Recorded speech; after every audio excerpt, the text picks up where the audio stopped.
The Numinous Podcast with Carmen Spaniola.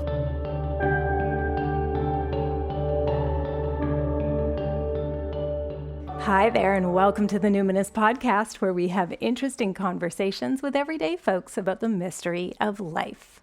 I'm your host, Carmen Spaniola, joining you from the lands of the Lekwungen-speaking peoples, the Songhees and Esquimalt First Nations. It's also known as Victoria, BC, Canada. Friends, the big news for me this year is that my forthcoming cookbook, The Spirited Kitchen, Recipes and Rituals for the Wheel of the Year, will be in stores on October 18th, 2022. My publisher, W.W. Norton, has published some really illustrious books, including the Norton Anthology of English Literature. I don't know if anybody else had to get the Norton Anthology in high school or first year university, but I did. So to think about being published by them, and also recently they published the selected works of Audre Lorde, edited with an introduction by Roxane Gay. So to say I'm incredibly honored and proud to be published by W.W. Norton is an understatement. Also, little known fact, Norton is an employee-owned company. And you know I love that spirit of socialism, which also, it made me so happy that they didn't cut out my mentions of socialism and like the Zapatistas and Black Panthers and those parts of my book. So very exciting. To be notified when you can pre-order the book, sign up for my newsletter on my website, carmenspaniola.com. 2022, an auspicious year in terms of number. It marks 8 years also of the Numinous Podcast, and lots has changed over that time. But you know what hasn't changed? My intro. That is the mellifluous voice of my husband, Ruben Anderson. And that intro and those sound mixing abilities are what I made in 2014 on GarageBand 5. And I am never going to change that intro. I find it comforting. I know that these days people have super sparkly, highly produced music on their podcast and intros and mid-roll ads and all that stuff. And you know what? I've tried like mid-roll ad. That stuff just doesn't really interest me. I want really cool content. And that said, I want to set the record straight. One of my pet peeves is when radio stations and public broadcasters call their radio on demand a podcast. Podcasts are made in bedroom closets and literal echo chamber garages on GarageBand, not professional recording studios. That is not a podcast. That is radio on demand. Stop trying to be indie and cool. I often actually have people say like, oh, I describe your podcast to my friend. It's like On Being. And like On Being is a wonderful show, but it is not a podcast. Please don't compare me to Krista Tippett. On Being is excellent. It's not a podcast. It's a production company with a 4,000 square foot studio. Literally, their facility is 4 times the size of my entire house. And I happened to look it up. They received over $6.5 million in funding in 2020. So love the show. Totally resent that large production companies and like public broadcasters use the term podcast. Anyway, I digress. I am very proud to be in my 8th year of podcasting, and I'm like super happy to have you here. But you know what else I find comforting? It's the topic of this niche episode of the Numinous Podcast. And after 160 episodes in 8 years, I feel like it's okay for me to do these like niche episodes that 5 people are going to like. It's kind of a new thing. It started with Dave Chan's amazing pumpkin growing episode, which was enjoyed by me and like 3 of my true fans and a handful of hardcore competitive giant pumpkin growers, plus Dave Chan and his wife. I shouldn't minimize it because that's sort of untrue. Actually, the giant pumpkin episode, I just looked today. It has over like 1,100 downloads in like 3 months. So that's a lot of happy pumpkin people, I have to say. Anyway, I'm going to make some more people happy today because this niche episode, think of like monster truck voice right now. Niche, episode. This is the Bruce Springsteen Niche episode that at least a handful of you have been waiting for. The episode where I explain the appeal of Bruce Springsteen as told through select Springsteen tracks arranged in order of progressive maturity of narrative voice. I've been thinking about this episode since I started my podcast, and I actually had dialogue with my grade 10 English teacher in 2015 saying, you know what I think would be a really good English lit exercise for students is to take their favorite artist and create the hero's journey out of their songs. And that's because I've been doing it with Bruce Springsteen my whole life. Anyway, the journey takes us from frustrated youth in a small town to emerging adult, getting into trouble and conflict, an adult desire for love and reconciliation with the past, then deepening radicalization as the hardships of life are revealed to be so often caused by oppressive systems of class and hierarchy, and then finally a swell of hope and resilience as a more mature voice of elderhood emerges. It features 15 of his 60 plus albums. 60. The guy's 70, he has 60 albums.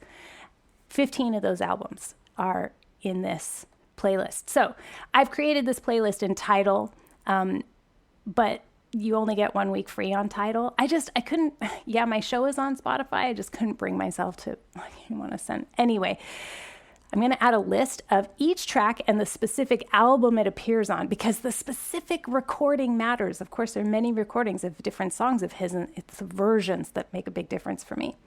This is a musician who is known for tireless touring. He's played over 2,600 concerts since he signed with Columbia Records in 1972.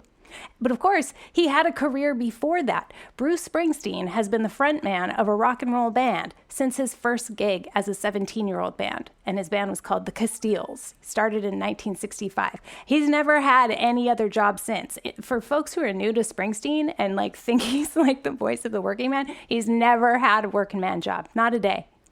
But his dad did.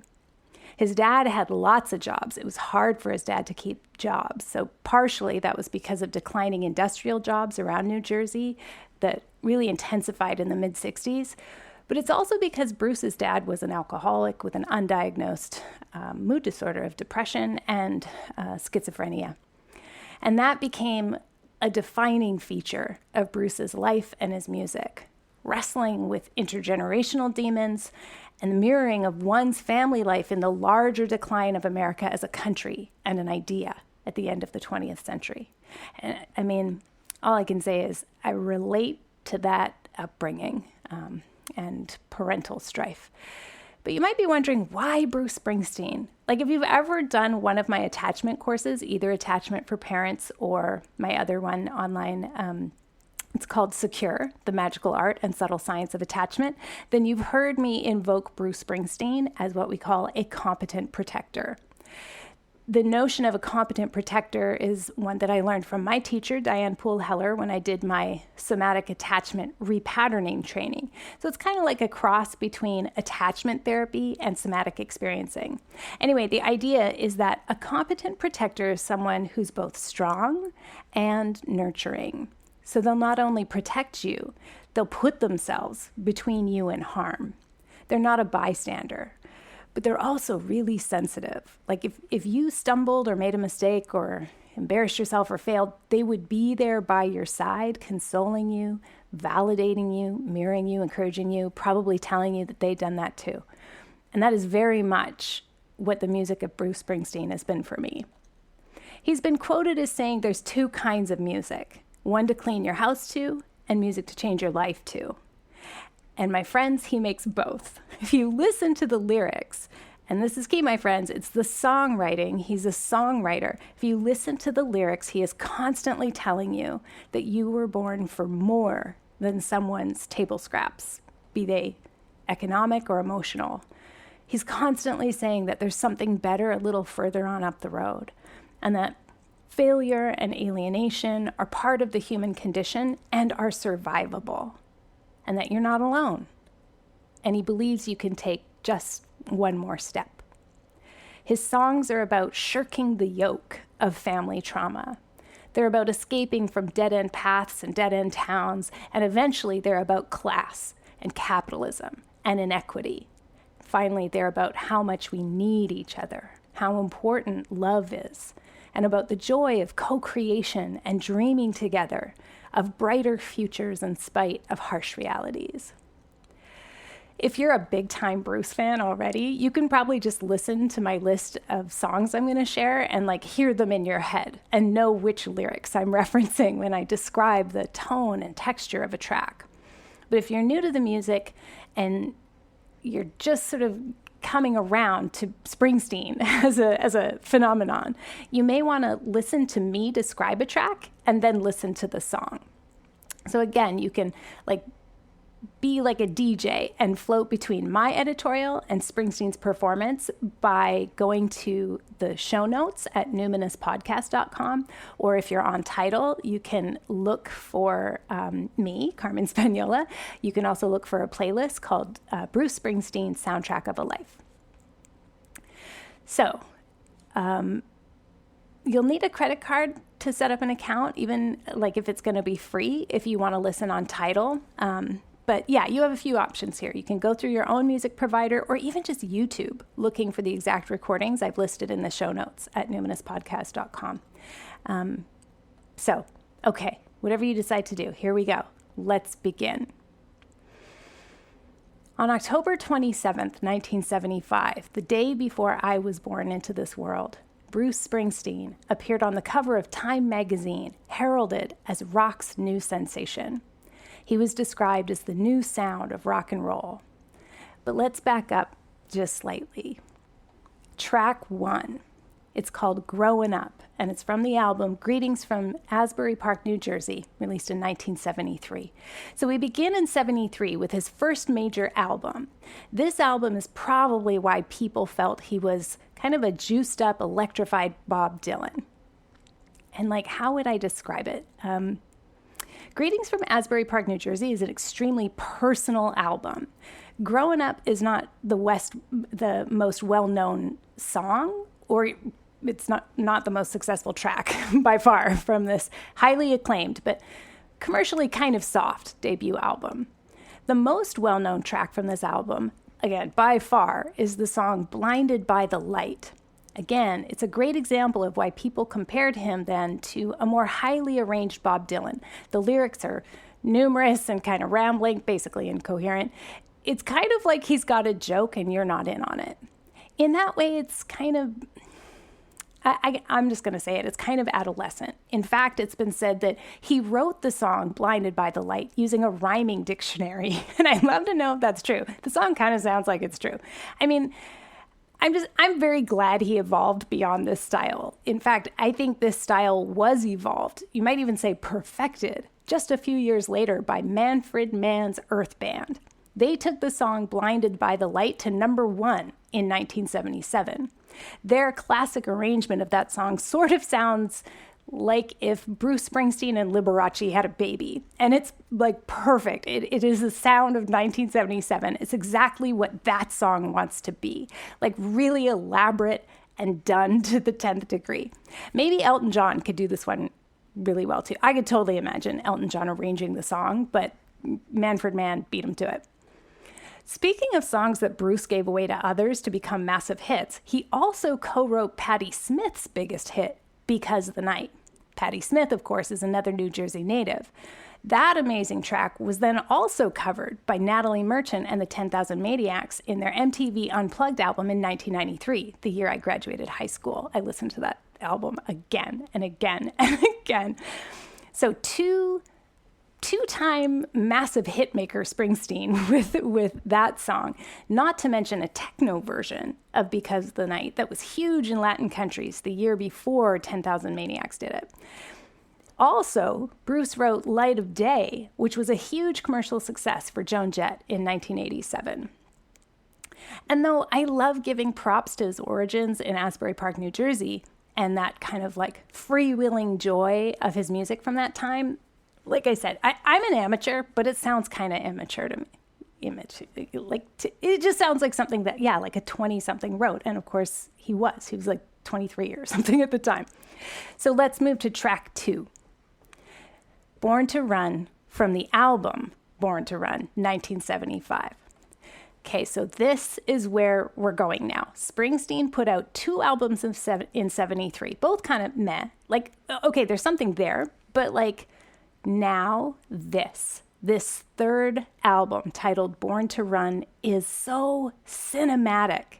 Absolutely cinematic. It's not a concept album, but it kind of plays like one. This is the album that gets him on the cover of Time magazine at 25 years old. It is the album of an emergent adult. So in it, he's going for a bit of a wall of sound aesthetic, very different from his first couple albums. But it's the start of his talent for catchy tunes and arena rock and stadium anthems that people want to sing along to. It's not just his own joke anymore. You want to listen on the open road and play it too loud for the neighbors. Springsteen was famously annoyed by how much hype and marketing and promotion Columbia Records did for this album and for positioning him as the future of rock and roll. I mean, that's a lot of pressure for a 25-year-old, right? Especially, I suppose, if your dad is kind of in competition with you, or you're trying to win his affection, not the media's. It's you want to be a famous rock star, but not in the way that draws too much attention, right? It draws the ire of your parent. So I imagine the affection of the masses is just no substitute for the affection of a parent, right? Not that the affection of the masses is a booby prize either, I suppose. Moving to track 3. Thunder Road, but this version from Bruce Springsteen and the E Street Band live, 1975 to 85, the 3-volume box set. Again, I had it on tape, listened to it again and again. Now this, my friends, is a classic arena anthem that Springsteen, in this version, has pared down to a minimal piano arrangement. And honestly, just between you and me, I think he's got a bit of a cold in this performance too, but it sounds good on him. It's subtle, but if you listen to that live album over and over like I did, 40 tracks recorded over 10 years of live concerts, it kind of sounds like he's got a teeny bit of a cold, and I think it really works. It's another track from the Born to Run album, but this live recording is from a concert in October of 75, and it's a peek into what Bruce is becoming, a true balladeer and a lyricist with excellent storytelling skills. With the music simplified and his voice carrying the narrative, it's just him and us and the story, and it's compelling and it sounds true, and you really fall in love with the characters and the time and place. It's just super hopeful and really satisfying. It's a really refreshing counterpoint to the original recording, which is much more defiant, much more Born to Run sounds like it's supposed to be, right? Born to Run and Thunder Road as album tracks are the ones that I listen to when I'm busting out of town and by myself in a car with the windows down and the music up. Track 4, The River, from the same titled album in 1980. Okay, so we're getting a bit out of order with his actual studio album releases now, but I think this iconic track belongs here for a few reasons. This song is another masterful piece of storytelling because of its relatability.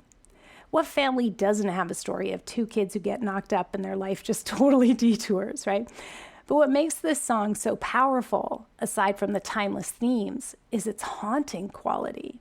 Certainly the sound and the aching melancholy, but there's a line. There's so many lines in that song, but there's a line. My favorite Springsteen line of all time that just stays with you. True fans, where are my Bruce fans at? You know the line. Is a dream a lie if it don't come true? Or is it something worse? What? Oh my God, Bruce, you're killing us. Shattered dreams, lies, something worse. Oh my God, it's too much to contemplate. Take us out on the chorus so I can go have a private little cry in the bathroom. It's so poignant. I love it. Track 5, Working on the Highway, Born in the USA, 1984. Okay, we're skipping ahead here, but there's a quote I'm going to paraphrase attributed to Bruce, right? And it's that one about there's music to clean your house to and music to change your life to. This is the first kind. But I chose this track because, Bruce was inspired to become a rock star by seeing Elvis Presley on the Ed Sullivan Show. He talks about this really beautifully in his Netflix special, Springsteen on Broadway. And some of his songs really do have that vintage rock feel. This one is almost like rockabilly. It's almost got an early Jerry Lee Lewis bop to it. Notice once again, though, that his lyrics tell this super detailed and like pretty exciting storyline. It kind of sounds a little bit like, I don't know, like a dime store, trash romance novel kind of thing. It has this exciting storyline that ends up with kind of a funny twist at the end. It's just like a perfect piece of fun homage to early rock and roll rebels who got caught up in scandal trying to get the girl. So you'll have your kitchen spick and span in 3 minutes flat with this song.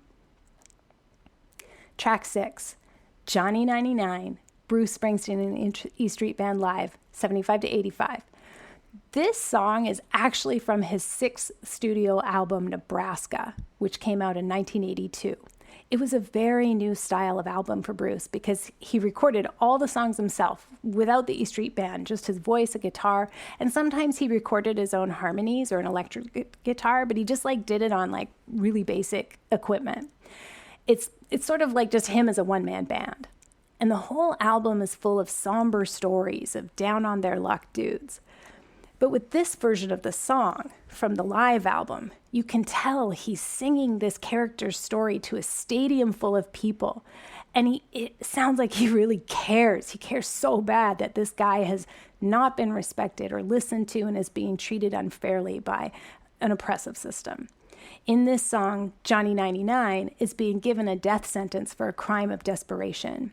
And this is the song. This is the song of his entire playbook that I think is still the most relevant today. This is where people are at right now in society, just under the surface. We're about to crack. We're desperate. We can't keep scraping by like this with everything bearing down on us like this. Bruce is imploring us in this song. He's almost screaming. He's pleading for a break. Oh, this performance of his entire catalog is just so fabulous. Okay, track 7, Badlands, from the album Darkness on the Edge of Town, 1978. Poor men want to be rich, rich man want to be king, but a king ain't satisfied till he rules everything. Okay, so I placed this track here because the voice of the narrator is maturing. There's some important perspective here for why Johnny 99 ended up where he did, and this song offers a different path, a different possible outcome. The chorus is a call to action for the common man to push back against his oppression.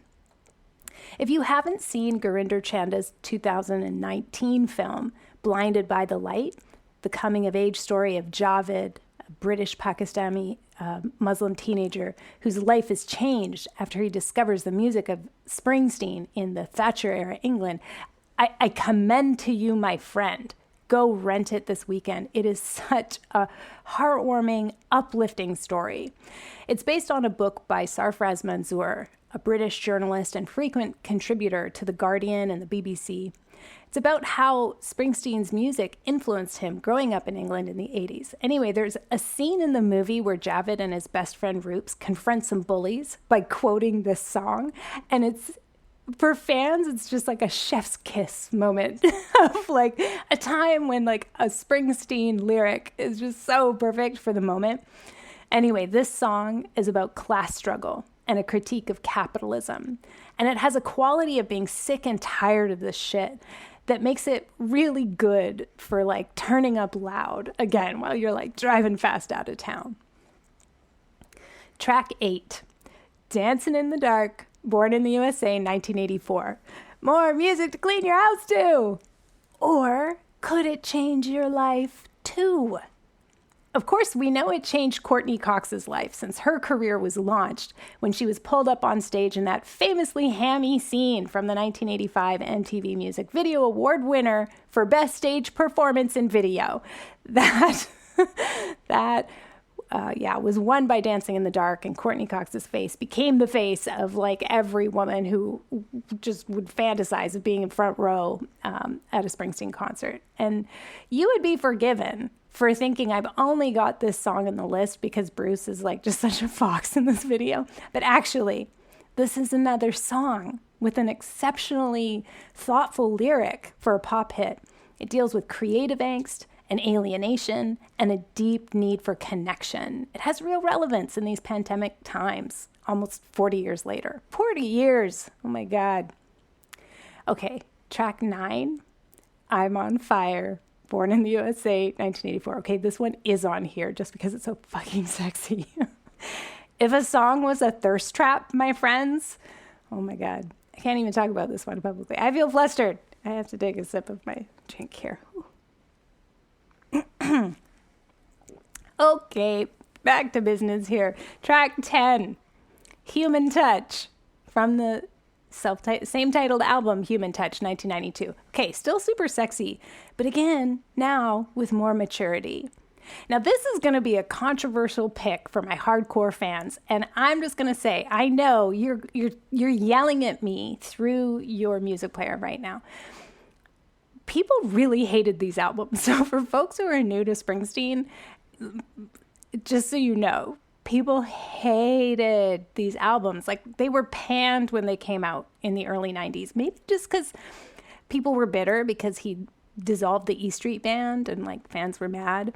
Maybe it's because there is, like, the synthy sound that felt too slick for his fan base and probably just, like, a little out of step with the emerging grunge scene. I don't know. But guess what? He sounds like an adult in love on this album, and I like it.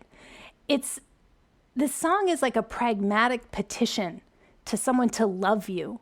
And it's a simple promise of a warm body to hold you when the world is cold. So, like, fuck the haters, man. It's good. I like it. Track 11, another one you're going to hate. But no, you're probably going to love it because it's a great song. But hardcore fans are going to hate. Brilliant Disguise from Tunnel of Love, 1987. Another reviled album because of its synth sounds and kind of bubblegum themes. I don't care. I really like this album, and in particular, this song. There's actually like half a dozen hits on this album I really like. It opens with this acoustic barn burner called Ain't Got You that has, again, that Jerry Lee Lewis rockabilly wildness to it that's just so energetic and fantastic.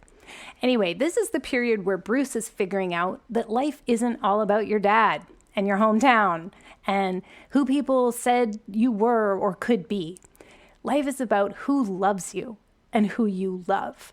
Yes, it is the sound of a man going through a divorce, and it is the sound of a man falling in love with his longtime bandmate, Patty Scialfa. And it's just like so beautiful to witness. It's really him growing up and realizing that there's more to life than being a rock star. He's learning to be a better man. Also, this song ends with one of my favorite lines again. God have mercy on the man who doubts what he's sure of.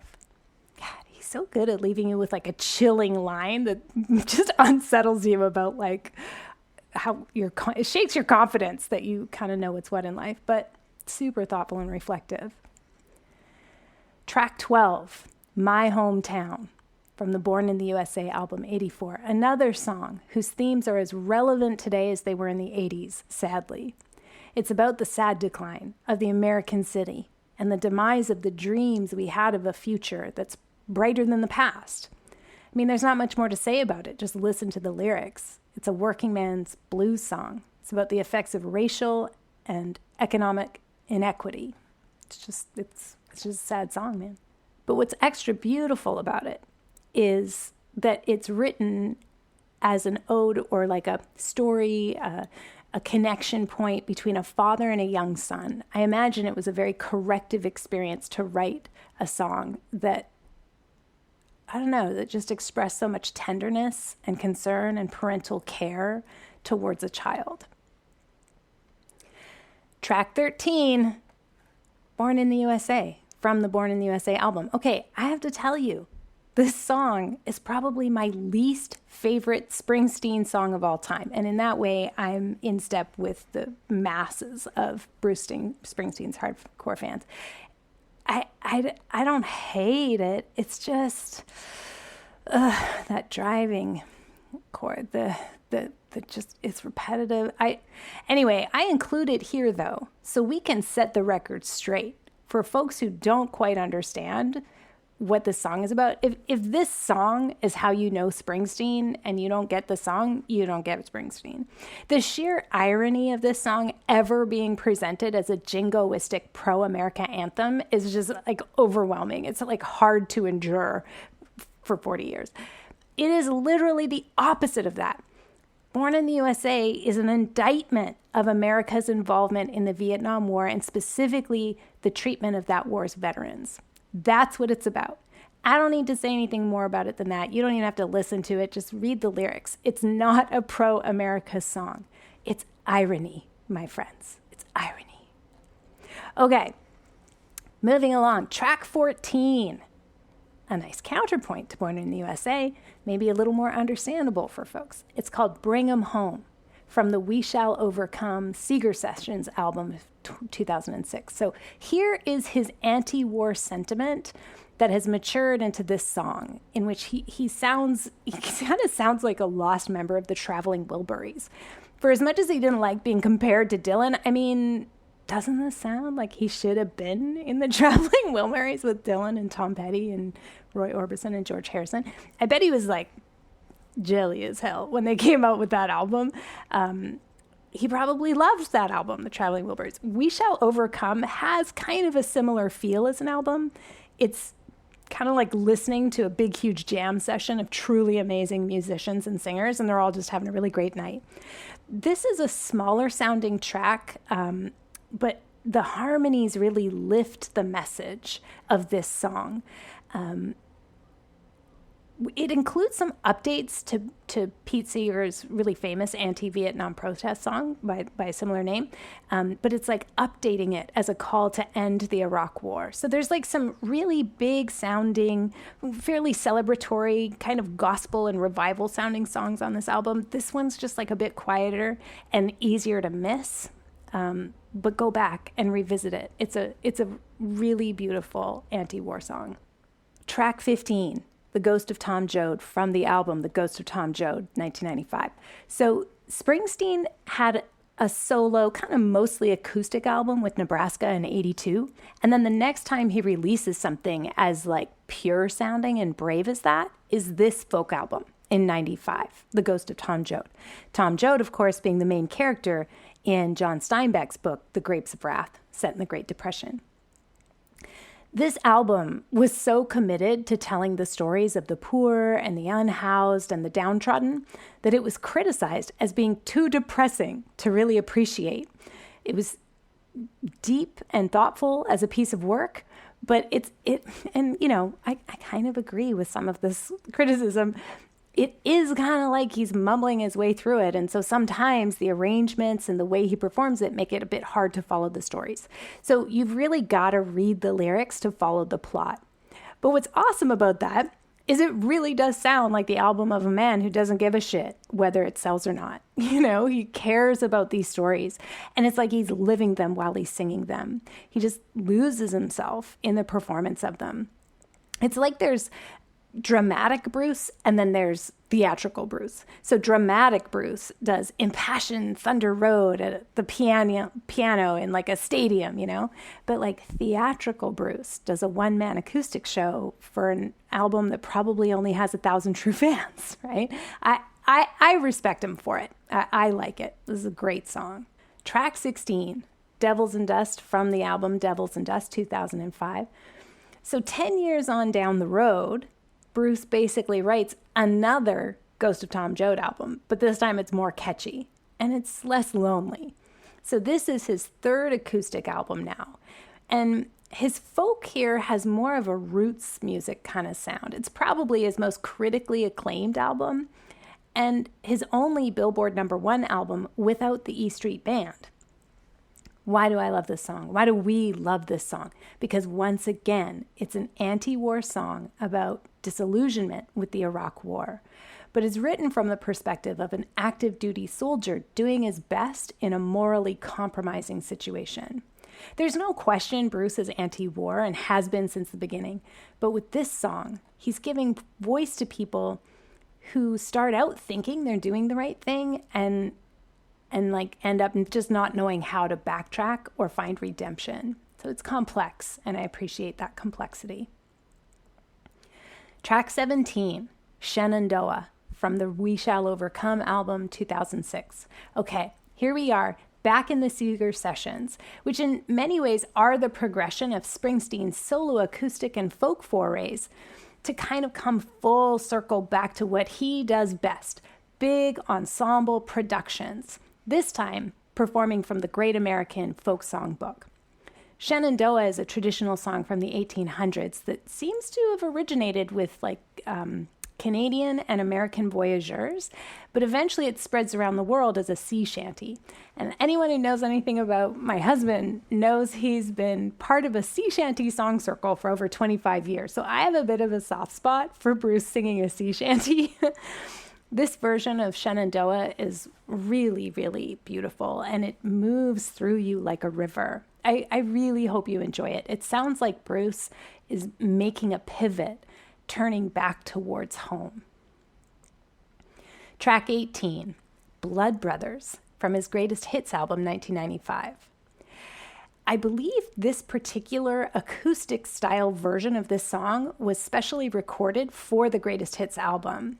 I think there's actually a more like rock style version on it on this kind of rare like 5-song EP by the same name, Blood Brothers. But I put this here because, well, it's one of Bruce's many, many ride or die songs. And because it was written after the E Street Band broke up, I always kind of think of it as his tribute to Clarence Clemons. They were such a beautiful and nourishing model of male friendship. There was so much charm and chemistry and magic between them. From their iconic photo shoot on the cover of the Born to Run album in '75, through hundreds, thousands, I guess, or at least over 1,000 shows together, their friendship was something so beautiful to watch. There's a super sweet part in the E Street version of Santa Claus is Coming to Town, where Clarence is like ho-ho-hoing like Santa in such a big and over-the-top way that Bruce starts cracking up and can barely sing the song because he's laughing. And they're just like clearly enjoying themselves and each other so much. Oh, I'm tearing up because after Clarence Clemons died in 2011, Bruce said that losing Clarence was like losing the rain. He was so elemental. Nowadays, Clarence's nephew, Jake Clemons, plays in his place when the E Street Band performs. Tracks 19, 20, and 21. Oh, Mary, Don't You Weep, Pay Me My Money Down, and We Shall Overcome. They're all from the album We Shall Overcome 2006. I know I've included a lot of them, but it's because they are Bruce becoming victorious. There's some Zydeco swing sounds in there. There's some New Orleans gospel sounds. This album is like his version of Elvis Presley's gospel music albums. He just really seems to, I don't know, just like be moved by something greater.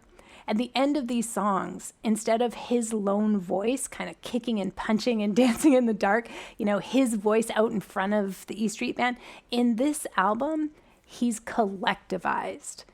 His voice is part of a chorus, and the songs are about demanding better conditions and also just knowing you'll receive them if you work together. I know he and the E Street Band are a famous ensemble, but really, his voice and his boss persona were always out in front. There was just never any question whose show this was. Whereas here in the Seeger sessions, he seems like really part of that large river of sound. He and his voice are enfolded in something larger than himself. And I find it as inspiring as he's ever been. Track 22, This Land Is Your Land, by Bruce Springsteen and the E Street Band live 1975-85. This is a version he did live in 86. This is Bruce's version of patriotism. So lest anyone is still confused by that whole Born in the USA thing. In 86, so 2 years later, he comes out with this song. And I just feel like it has to be, at least in part, his response to like how jingoistic fans became like appropriating Born in the USA for false purposes. This is Bruce taking Woody Guthrie's folk classic. You could almost call it a folk spiritual. And he's letting everybody know that we all belong. It's a protest song against exploitation of the natural world. And in fact, in the original song, there were 2 more verses critical of America, one about poverty and one about private property. But anyway, Springsteen is a guy with conviction, so it makes sense that he's a Woody Guthrie fan. And it's nice to see him honor the elders of protest music in this way. Track 23, Reason to Believe, again from the live album. This song is actually, on most days, my favorite Springsteen song of all time. And this version specifically. So I'm going to put it out here now so everybody knows this is my funeral song. This is, if you're going to play some song while people are like, I don't know, going up to the altar, doing some ritual, or I don't know what is going to happen, but this is the song that kind of guides me and just like, well, it is what it is, and this is the time I've been born into, and the quality of my humanness depends on me like really showing up and being present to the entire breadth and depth of beauty and horror of this life.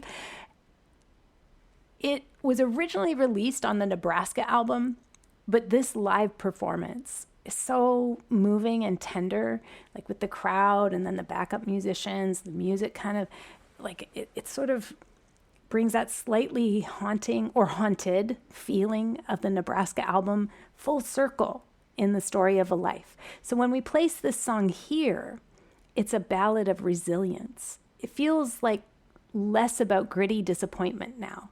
Now it's more about gathering oneself and rising to meet a moment. It's about marveling at people's ability to keep rising to meet the moment in spite of setback and adversity and heartbreak. It has a hopeful quality. This is Bruce teaching us to hope and telling us to look at all the people living and dying and making a go of it in this harsh world. You know, it's a cycle of life song. It's a taking the good with the bad song. It's we're all going to be all right. We're all going to be okay song. Not so much maybe even because of the lyrics, but the feel of this version. It has a rising lift, and at the end there's this pause that kind of just hangs there for an extra beat, like anything can shift in a moment. And he carries us out on harmonica in a way that feels like we just all keep shuffling down the road together. It's the cycle of life. It's going to be okay. Even if it's not okay, that's just life, and we'll just keep on keeping on. People just keep finding reasons to believe. Track 24, Better Days, from the album Lucky Town, 1992. Yes, we are going back to hated albums. Why did people not like Springsteen in the 90s? I don't know. And maybe it was just such a formative time in my own life, graduating high school, that I just can't be critical of it. But I mean, I can. But anyway, we're starting to wind it up. And my penultimate pick is, again, from this reviled album, Lucky Town. I can't quite place why hardcore fans diss this album so much. I mean, it's not that bad. Again, maybe some of the tracks just sound a tiny bit like New Country, which was like kind of a thing at the time. Remember CMT, Country Music Album? I don't know, is that still around? And it was like New Country and You. Anyway, maybe there's like steel guitar they don't love. I don't know. Guess what? This is probably the happiest, most personally victorious song Springsteen has ever written. And now, in 2022, after 47 years of albums, as many years as I've been alive, he deserves the kind of joy and relief that this song describes. Because you know what he's singing about? He's singing about how fucking depressed he was all those years and how he knows he shouldn't complain. But that actually, though, you're only as happy with your life as you are with yourself. You know, he's singing about surviving his depression. He says, a life of leisure and a pirate's treasure don't make much for tragedy. But it's a sad man, my friend, who's living in his own skin and can't stand the company. Whew, man. There's a story he tells, like maybe in his autobiography, I think. But actually, I might have read it in a feature interview before his book came out, actually. Or maybe he talks about it in the preamble of one of his live concerts. I don't know. Anyway, the story is he's sharing about how he developed insomnia. And he kept waking up in the middle of the night and leaving home. And he would drive past the houses where he grew up and his family grew up. And I can relate to this so hard. I do the same every time. I'll like drive past my grandma's house where I lived as a small child. She hasn't lived there in like 20 years. But anyway, he asks his psychologist, what is up with that? Like, why is he compulsively waking up at 3 a.m., driving to the childhood streets and like basically stalking these people? And his psychologist said, it's because something bad happened there and you're trying to go back and make it right. So this song, Better Days, sounds like he has finally made peace with that past and is ready to let it go. By the time he gets to Better Days, he's figured some things out. Most importantly, that life is about love. And God, does he sound grateful for that? You know, it's a glorious, like, let her rip kind of song that does feel like breaking free and saving your own life.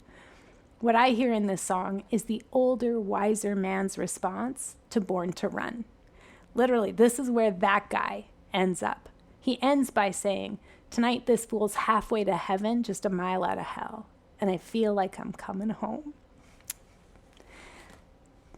I'm happy for him. Track 25, Hello Sunshine from Western Stars. Okay. Here we find ourselves in, I'll be honest, it's Springsteen's rockin' chair rock and roll, okay? This is like a mellow, this is, you know, he's 72, which is not so old, but it's also not so young either, right? This is the sound of a man finally content with himself and his life, and he's easing into feeling safe and loved and just like happy. You know what he sounds like? He sounds secure. Like he's less burdened by his troubles, and he's finally willing to just let a lightness come over himself. It's a nice way to end a life, you know? So I'm going to read now a passage from his autobiography called Born to Run. What year did this come out? I got it for Christmas in 2016. Wow, it's been out for a while. I'll tell you, I reread passages from this book pretty often, and whenever I'm feeling like funk, you know, I'm in a funk and I just want to like be in bed, I rewatch Springsteen on Broadway. So this is a passage that I love. It's from the end of the autobiography, and I think it's a good way to take us out. On a November evening during the writing of this book, I drove once again back to my hometown, back to my neighborhood. The streets were quiet. My corner church was silent and unchanged. Tonight there were no weddings and no funerals. I rolled slowly another 50 yards up my block to find my great, towering copper beech tree. Gone. Cut to the street. My heart went blank and then settled. I looked again. It was gone, but still there. The very air and space above it was filled with the form, soul, and lifting presence of my old friend, its leaves and branches now outlined and shot through by evening stars and sky. A square of musty earth carved into the parking lot blacktop at the pavement's edge was all that remained. It still held small snakes of roots lightly submerged by dust and dirt, and there the arc of my tree, my life, lay plainly visible. My great tree's life, by county dictum or blade, could not be ended or erased. Its history, its magic, was too old and too strong. Like my father, my grandmothers, my Aunt Virginia, my two grandfathers, my father-in-law Joe, my Aunt Dora and Aunt Etta, Ray and Walter, Bart, Terry, Danny, Clarence, and Tony, my own family gone from these houses now filled by strangers. We remain. We remain in the air, the empty space, in the dusty roots and deep earth, in the echo and stories, the songs of the time and place we have inhabited, my clan, my blood, my place, my people. Well, thanks for listening, my friends. As I said, find the song set, including the link to my Tidal playlist at numinouspodcast.com. I'm not affiliated with Tidal in any way, but I mean, hey, if anyone would like to hook me up with sponsorship with them, please do contact me. I'd love a free account. Anyway, if you would like to check out my attachment courses or any of my other work, you want to connect over Bruce Springsteen, you check me out at carmenspagnola.com. That's where you'll find all the information about the Numinous Network and those courses. Just go to carmenspagnola.com at CarmenSpagnola. Until next time, take care.